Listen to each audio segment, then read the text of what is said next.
हतरवा लोग को बहुत बहुत स्वागत बा इस सस्ता कॉमेडी शो।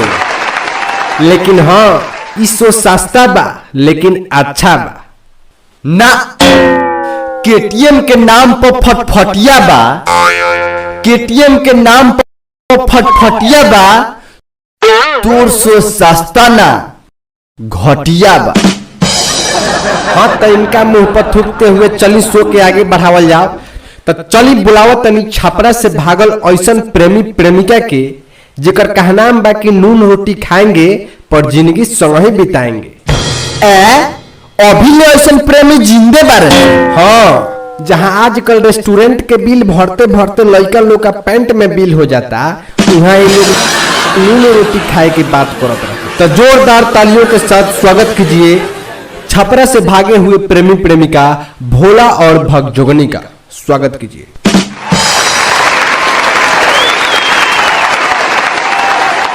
हाँ आइए आइए, बहुत बहुत स्वागत है आप सबका। हाँ तो भोला जी, आप सबसे पहले वो वाला गाना सुनाइए जो आपके ऊपर बना था और सुपर डुपर हिट हुआ। वो गाना के नाम मतली महाराज। उ तो पुरानका सिचुएशन रहे जोन बीत गए, अब है नया सिचुएशन जोन हमार बा उ सुनिए।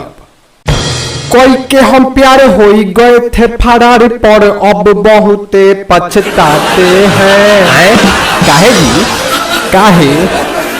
जब नून रोटी खाते हैं सीमेंट बालू उठाते हैं।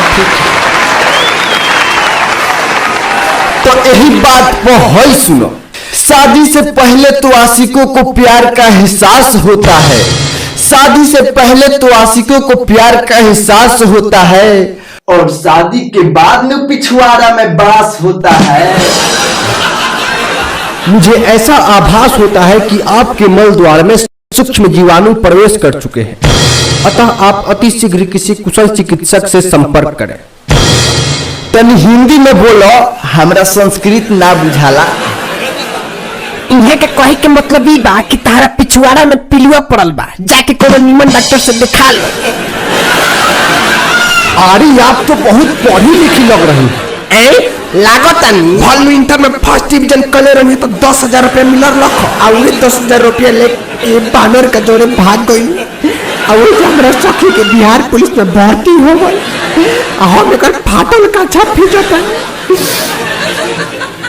हाँ तो भोला जी, ये बताइए कि आपको भागने में कौन कौन सी समस्याओं का सामना करना, मतलब जब आप भाग के शादी किए थे तो आपको कौन कौन सी समस्याओं का सामना करना पड़ा था? समस्या सुनी।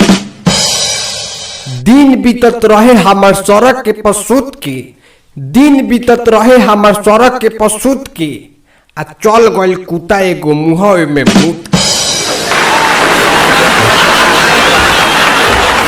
वाह, इकरा के कहल जाला ओरिजिनल प्यार। मतलब वाह,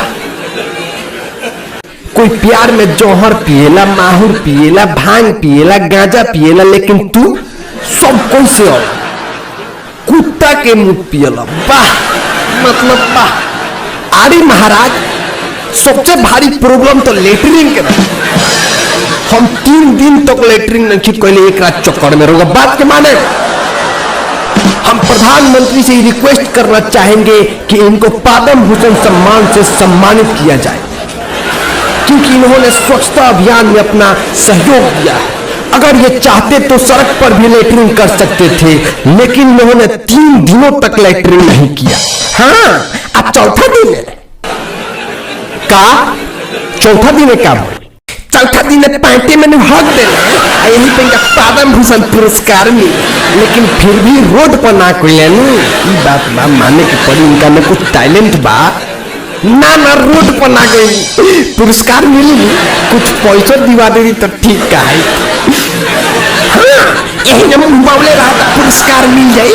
अपने सद्दू के पैसा कमाई के नहीं खे अगला पुरस्कार चाहिए, न तो ते घरी ढेर बोलता रे ना बोलला बेगो। हाँ तो बोलम तो का कले ना तो ते येगो ना मन में बुझाता कि आज हमारी जिंदगी बर्बाद कर दिया तू, हमरा के फंसा लेला था। हाँ तो भैया यही लोग के ये हाल बा जो सबकर बा। तो ज्यादा टेंशन लेला के बात नहीं खे। तो ऐसे ये सीख मिलता चाहे केहू पर बस शादी लाते जूता के मिली प्रसादी। तो भैया मस्त रही, स्वस्थ रही, हमारा साथे हंसत रही, हम ऐसा ही वीडियो बनावत रहे। तो हमारे वीडियो देखे खातिर चैनल के सब्सक्राइब करी, लाइक करी और वीडियो के व्हाट्सएप ग्रुप में शेयर करी, जहां मन करे जहां शेयर करी। हम फिर मिलम अगले वीडियो में, तब तक।